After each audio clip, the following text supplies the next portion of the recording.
Neat paper లీకేజ్కి బాధ్యత వహిస్తూ కేంద్ర మంత్రి ధర్మేంద్ర ప్రధాన్ రాజీనామా చేయాలని డిమాండ్ చేస్తూ హైదరాబాద్ నారాయణగూడలో విద్యార్థి సంఘాలు ఆందోళనకు దిగాయి. నారాయణగూడ చౌరస్తా వద్ద భారీ ర్యాలీ జరిపాయి. వామపక్ష విద్యార్థి సంఘాల నేతృత్వంలో కళాశాలలు బంద్కు పిలుపునిచ్చాయి. దీనిపై మరింత సమాచారం మా ప్రతినిధి విక్రమ్ అందిస్తారు. ఉధృతం చేశారు. నీటిపై కేంద్ర మంత్రి ధర్మేంద్ర ప్రధాన్ రాజీనామా చేయాలని చెప్పి డిమాండ్ చేస్తూ నారాయణగూడ చౌరస్తాలో ఆందోళనకు దిగారు విద్యార్థి సంఘాలు. వారిని అడిగి తెలుసుకునే ప్రయత్నం చేద్దాం. మీ ప్రధాన డిమాండ్ ఏంటి? నీట్ పేపర్ లీకేజ్ కు బాధ్యత వహిస్తూ ధర్మేంద్ర ప్రధాన్ కేంద్ర మంత్రివర్గం నుంచి బర్తరఫ్ చేయాలి. నీట్ పేపర్ లీకేజ్ దోషులను శిక్షించాలని ఇలా దేశవ్యాప్తంగా తెలంగాణ రాష్ట్ర వ్యాప్తంగా కళాశాల బంద్ పిలుపునిచ్చాం.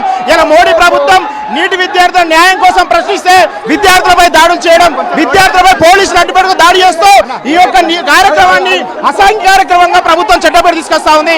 ఇలా నీట్ పరీక్ష నిర్వహణ రాష్ట్రాలకి ఇవ్వాలని అడుగుతా ఉన్నాం. నీట్ పరీక్షలకే ముమ్మడిగా ధర్మేంద్ర ప్రధానే బాధ్యుడైన మంత్రివర్గం ఉంచుకొని దేశంలో బీజేపీ ప్రభుత్వం విద్యార్థి యువకుల వ్యతిరేక విధానం వివరిస్తా ఉంది. నీట్ పరీక్ష నిర్వహణ ప్రధానంగా బీజేపీ పాలిత రాష్ట్రాలు అవుతుంది కాబట్టి వెంటనే పరీక్షను రాష్ట్రాలకు ఇవ్వాలి. ధర్మేంద్ర ప్రధాన దీని ముమ్మడి బాధ్యుడు. నీట్ పేపర్ లీకేజ్ శిక్షించవద్దు, మా పోరాటం ఆగబోదు. నరేంద్ర మోడీ అర్ధరాత్రి నువ్వు మీడియా ముందుకు వచ్చి లేదా వాట్సాప్ లేదా నువ్వు ఏదో సెల్ఫీ వీడియో పెట్టుకొని మాట్లాడితే కాదయ్యా.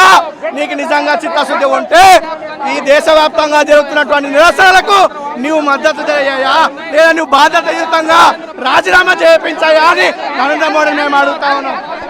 విద్యార్థి సంఘాలన్నీ కూడా ఆందోళన చేస్తున్నాయి. విద్యార్థులంతా కూడా కళాశాలలు బంద్ చేసి ఆందోళనలో పాల్గొంటున్న పరిస్థితి ఉంది. మొత్తం మీద చూసుకోవచ్చు నారాయణగూడ చౌరస్తా నుంచి విద్యార్థి సంఘాలంతా కూడా పెద్ద ఎత్తున ర్యాలీ నిర్వహిస్తున్నాయి. వీడియో జర్నలిస్ట్ ముత్యం గౌడ్తో విక్రమ్, సాక్షి టీవీ, హైదరాబాద్.